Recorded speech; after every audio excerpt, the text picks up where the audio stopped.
집값이 다시 들썩이고 있습니다. 아파트 전셋값이 오르고 매도 물량은 쌓이고 있다는데요. 혼란스러운 부동산 시장은 언제쯤 안정을 찾을 수 있을지 관련해서 전문가와 함께 짚어보도록 하겠습니다. 이광수 전 미래에셋 애널리스트 나와 있습니다. 안녕하세요. 예, 안녕하세요. 자, 대표님.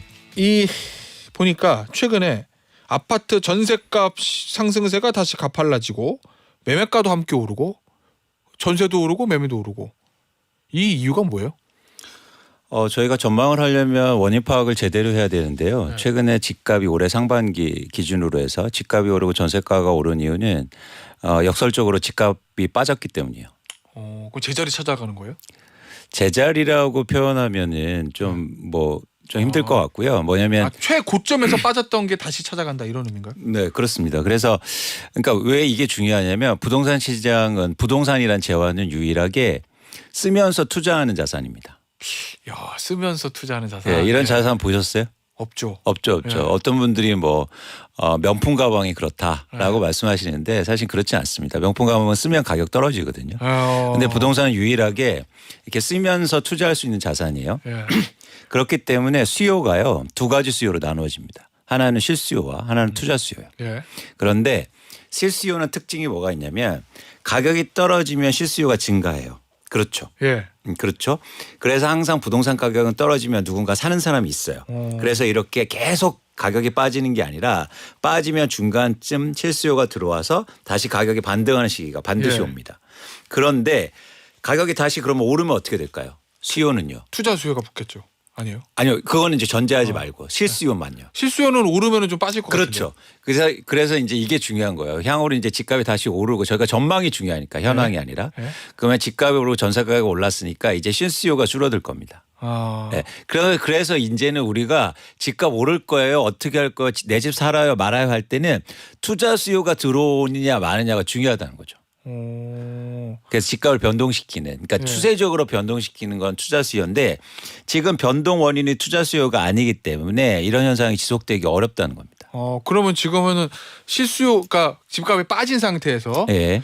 집 빠졌으니까 지금 내가 살 집 좀 구해볼까라는 실수요자가 들어와서 빠진 만큼 다시 오르고 있는 상황이다 이런 말씀이신 거죠? 그렇죠. 근데 이게 지속될 수 없고 네. 사실은 지속되려면 투자 수요가 붙어야 되니까. 그렇죠. 계속 가격이 오르기 위해서는 그래서 일시적이라고 저희가 보는 겁니다.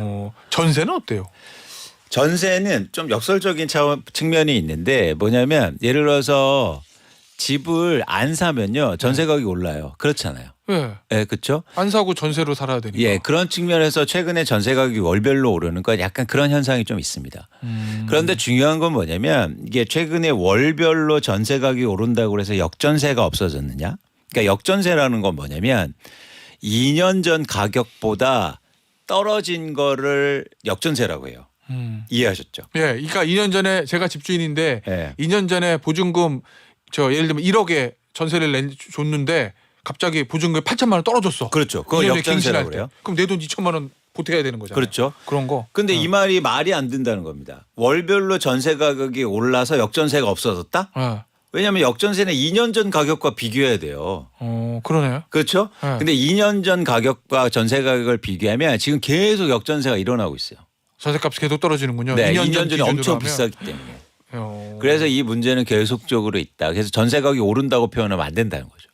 그러네요. 그 전세가 오른다 그러면 집주인 입장에서는 오르긴 못 올라.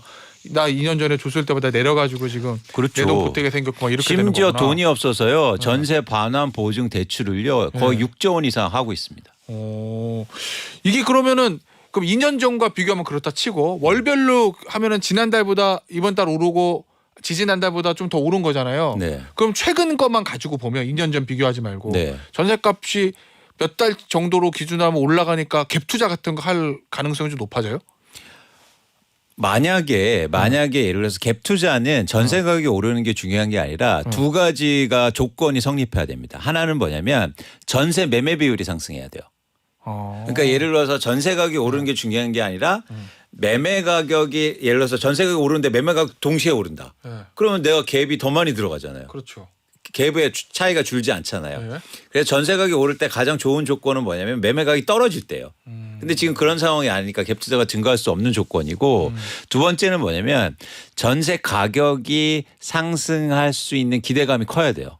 근데 지금 역전세 상황에서는 전세 가격이 계속 오를 거라는 기대감이 적다는 거죠. 아, 그러면 갭 투자도 많이 늘어나지 않겠네요. 그렇죠. 저희가 갭 투자는 어떻게 하는 거냐면 네. 그러니까 눈을 굴리듯이 하는 겁니다. 그러니까 예를 들어서 이런 거예요. 10억짜리 아파트를 예. 갭 투자를 할 때 5억을 전세 끼고 삽니다. 예. 그럼 내 돈 5억이 들어갔죠. 예. 그 다음에 2년 후에 전세 가격이 7억으로 오르잖아요. 예. 그럼 2억이 생기잖아요, 저한테. 그 2억 갖고 4억짜리 아파트를 사는 거예요. 예. 그럼 4억짜리 아파트는 내 돈이 들어갑니까? 안 들어갑니까? 들어가죠. 안 들어가잖아요. 안 들어가죠. 예. 왜냐하면 예. 전세 매매비율 예. 50%니까 이렇게 갭 투자를 계속 하는 거예요. 그래서 이제 무자본 갭 투자라는 말이 생기는데. 예, 알겠어요. 그러면은 지금 우리 대표님 말씀을 들어보면 실수요자들은 좀 들어왔지만 네. 아직까지 투자 수요가 붙지 않고 있기 때문에 네. 그리고 갭 투자도 활성화될 수 있는 상황도 아니기 때문에 그렇죠. 장기적 추세적으로 집값이 올라가는 건 아니다. 뭐 그렇죠. 이렇게 정리할 수 있겠네요. 근데 집값의 하락폭이 저는 좀 커질 수 있다고 보는 건 뭐냐면 이렇게 투자 수요가 감소한 상황에서 네. 매물이 증가하고 있습니다. 팔려는 사람들이요? 네. 그러니까 집값을 결정하는 공급은 건설사가 짓는 공급이 아니고요. 네. 집을 갖고 있는 사람들이 파는 매물의 양이에요. 아무래도 한번 그렇겠다. 예. 생각해 보세요. 네. 저희가 시장에 가서 집 사는데 건설사 사는 집은 사실은 그렇게 많지 않잖아요. 이거 뭐 언제 그리고 저 완공되겠어요? 그렇죠. 누군가 네. 갖고 있는 집이잖아요. 예. 그래서 누군가 갖고 있는 집이 시장에 나오는 공급인데 예. 최근에 그 매물의 양이 서울 아파트를 중심으로 해서 역대 최대 물량으로 증가하고 있습니다. 그건 왜 그런 거예요? 집을 갖고 있는 사람이 왜 팔까요? 글쎄요. 안 오를 것 같으니까. 그렇죠. 아, 진짜? 그렇죠. 그러니까 쉽게 말해서 지금 그러니까 내가 살고 있는 집은 내놓지 못하잖아요. 예. 그러니까 결국은 투자 목적으로 갖고 있는 사람들이에요. 갭 투자로 갖고 있는 예. 사람들인가. 예. 근데 그 사람들이 매물을 엄청 증가시키고 있어요. 예. 이유는 쉽게 말해서 선수들은 예. 집값 못 올라가니까 이번 기회에 빨리 팔려는 거예요.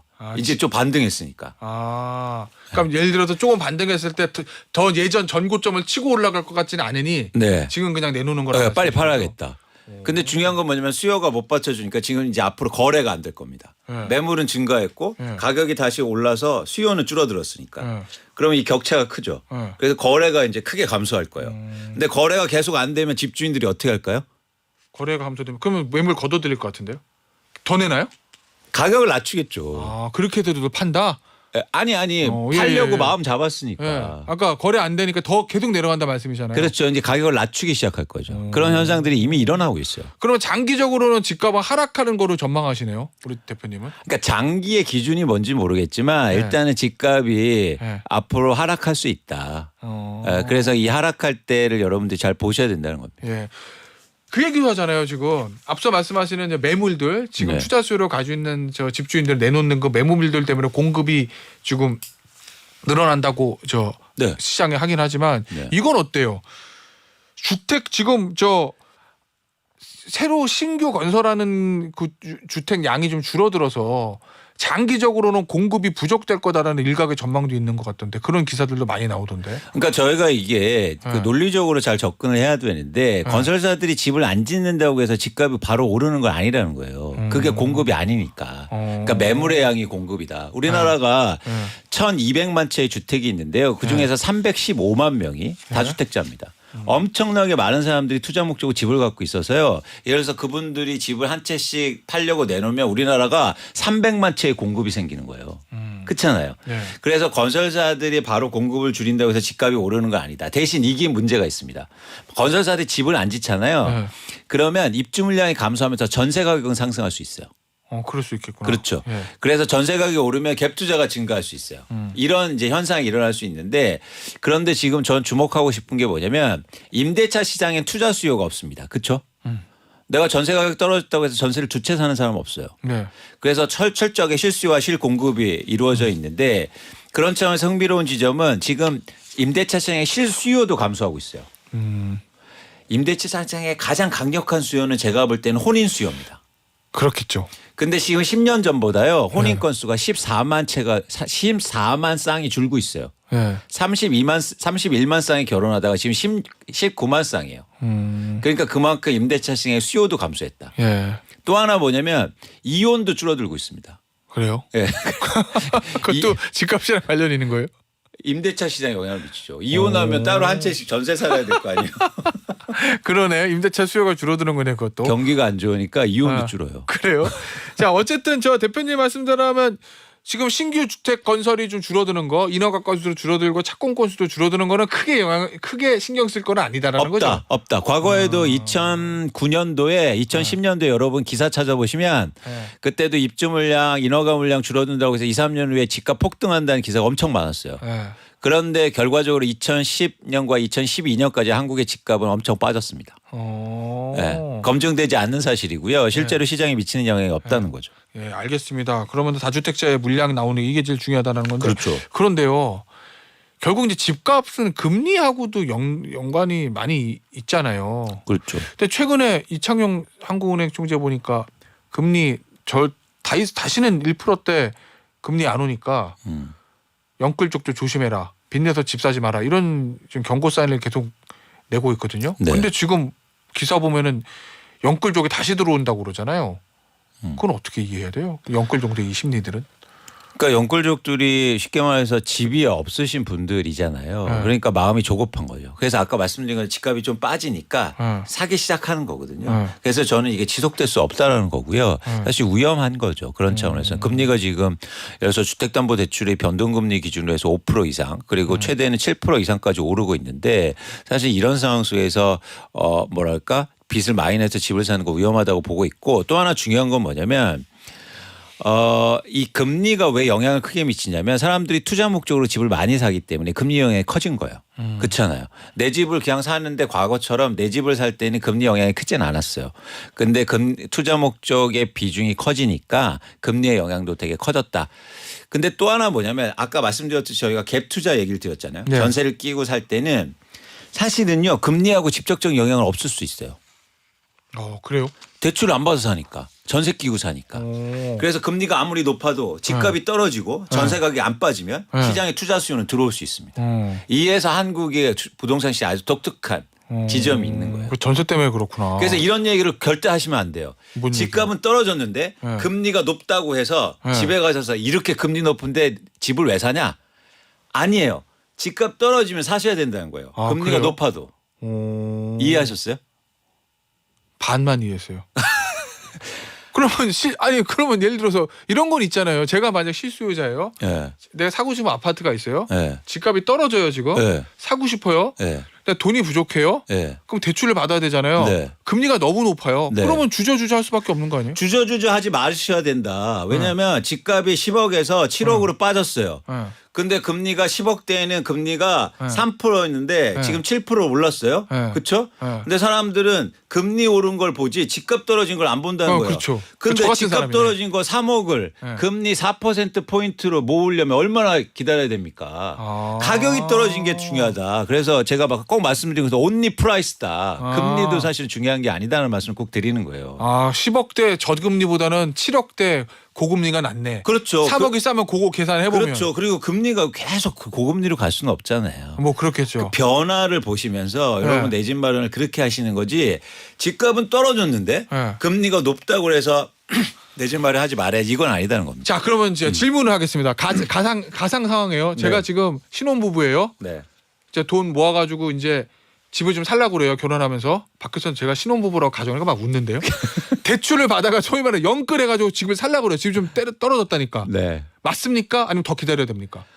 지금 상황 더 기다려야죠. 말씀드렸듯이 제가 지금은? 집값 떨어진다고 말씀드렸잖아요. 더 기다리라고요? 네, 네. 그래서 반드시 좋은 지점에 그래서 두 가지를 여러분 잘 보시면 됩니다. 집값이 그럼 나 집값 언제 사냐? 언제가 가장 저점이냐? 집값이 떨어졌는데 거래량이 증가할 때요.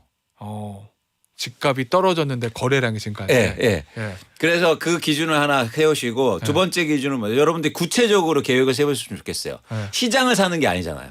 그래서 여러분 내가 사고 싶은 집을 그렇죠. 사는 거예요. 10개 정도 리스트업을 해준 다음에 네. 그거에 대한 가격이 어떻게 변화한지. 네. 근데 가격이 떨어졌는데 이상하게 그 아파트의 거래량이 증가해요. 네. 그때 사셔야 된다. 대출이 많이 하는 게 중요한 게 아니라 문제가 되는 건 대출을 많이 해서 비싼 집을 사는 게 문제인 거예요. 대출을 많이 했는데 싼 집을 사면 뭔 문제예요? 잘하신 거지. 내가 감당할 수 있는 거니까. 그렇죠. 오, 그러네. 대출이 저 가격이 떨어지고 거래량이 증가하는 거. 네. 근데 여기 지역마다 조금 차이는 있습니까? 지역마다 차이는 있죠. 그래서 개별적으로 보실 필요가 있다. 네. 그래서 어쨌든 시장의 전체적 흐름도 되게 중요하지만 네. 또 개별 아파트의 흐름, 네. 지역별로 흐름도 다르니까 이거를 같이 보시는 게 되게 중요합니다. 아, 그러면 예를 들어서 내가 현실적으로 살고 싶은 동네, 살고 싶은 동네마다 살 수 있는 동네겠구나. 살 수 있는 동네 몇 개 아파트를 찍어놓고 계속 가격 흐름을 그렇죠. 좀 저 연구를 하시고 보셔야 되겠구나. 근데 그 10개 중 아파트에서 또 하나 가장 중요한 기준은 뭐냐면 가격이 가장 많이 떨어진 걸 사는 거예요. 실수요자들은. 네. 예. 그러니까 왜 이런 생각을 하냐면 예. 시장이 막 위축됐을 때 사람들은 어떤 생각을 하냐면 가격이 덜 떨어진 걸 안전하게 생각해요. 천만의 말씀. 부동산은 가격이 많이 떨어질수록 안전하다. 왜? 왜요? 사용 가치가 있기 때문이에요. 더 이상 안 떠져요. 주식은 뭐냐면 많이 떨어진 게 위험해요. 예. 더 사용 떨어지- 가치가 없어요. 예. 계속 빠질 수 있단 말이에요. 그래서 근데 우리는 반대로 합니다. 주식은 많이 떨어진 걸 자꾸 살려고 그러고 예. 지금은 덜 떨어진 걸 살려고 그래요. 그러네. 네. 예. 그래서 우리가 주식 많이 떨어지면 야 이거 저점에 기지 사요. 그러니까 깡통 계좌가 되는 거예요. 예. 그래서 시장이 어려울 때는 주가 잘 보세요. 덜 빠진 걸 사는 거예요. 예. 근데 부동산은 사용 가치가 있기 때문에 많이 빠진 걸 사는 겁니다. 아, 그러면 싸게 사면은 거기서 이제 실수요자들 기준으로. 그렇죠. 알겠습니다. 아, 귀에 쏙쏙 들어오는데요. 자, 정진아님, 내 집을 마련할까 고민 중인데 듣다 보니 뭔가 더 많이 어려워지네요. 많이 떨어진 거 사실하는 겁니다. 추적해가지고 여기서 마무리할게요. 지금까지 이광수 전 미래에셋 애널리스트였습니다. 감사합니다. 고맙습니다.